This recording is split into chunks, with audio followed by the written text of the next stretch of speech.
ఎన్నికల నగారా మోగింది. అయితే తెలంగాణలో జూబ్లీహిల్స్ నియోజకవర్గంపైనే అన్ని పార్టీలు కూడా ఫుల్ ఫోకస్ ను పెట్టాయి.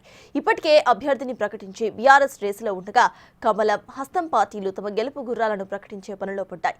ఇప్పటికే షార్ట్ లిస్ట్ తయారైనట్టుగా ప్రచారం సాగుతోంది. ఎలక్షన్ కమిషన్ స్కెడ్యూల్ రిలీజ్ చేసిన నేపథ్యంలో ఇవాళ అభ్యర్థులను ఫైనల్ చేసే అవకాశం లేకపోలేదు.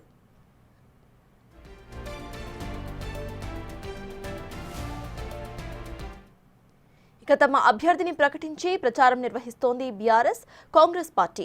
ఇప్పటికే అభ్యర్థి ఎవరన్న దానిపై అనేక మంతనాలు చేస్తోంది. అయితే ఇదే సమయంలో ఓ సంచలన స్టేట్మెంట్ చేశారు మంత్రి పొన్నం ప్రభాకర్. జూబ్లీహిల్స్ ఎన్నికల్లో 100% బీసీకే సీటు వస్తుందనే నమ్మకం ఉందని అన్నారు ఆయన. క్షేత్రస్థాయిలో ఇప్పటికే పర్యటన చేశామని, అభ్యర్థిని త్వరలో ప్రకటిస్తామని అన్నారు. దీంతో నవీన్ యాదవ్, బొంతు రామ్మోహన్లలో ఒకరికి టికెట్ వచ్చే అవకాశం ఉంది.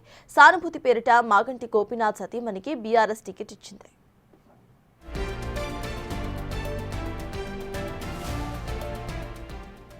జూబ్లీహిల్స్ ఉప ఎన్నికల్లో బీజేపీ అభ్యర్థి రేసులో నలుగురి పేర్లు ప్రముఖంగా వినిపిస్తున్నాయి.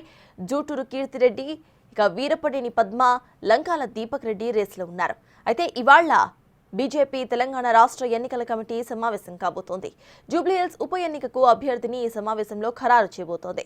ముగ్గురు పేర్లతో కూడిన జాబితాను అధిష్టానానికి పంపించబోతోంది. రేపు అభ్యర్థిని ప్రకటించే ఛాన్స్ కనిపిస్తోంది. బైపోల్ వార్లో విక్టరీ మాది అంటున్నారు బీజేపీ ఎంపీ రఘునందన్ రావు. 10 ఏళ్లు అధికారం ఇచ్చినా బీఆర్ఎస్ ఏం చేయలేదని, కాంగ్రెస్ పనితీరు ఏంటో ఇప్పటికే ప్రజలకు అర్థమైపోయిందని అంటున్నారు ఆయన.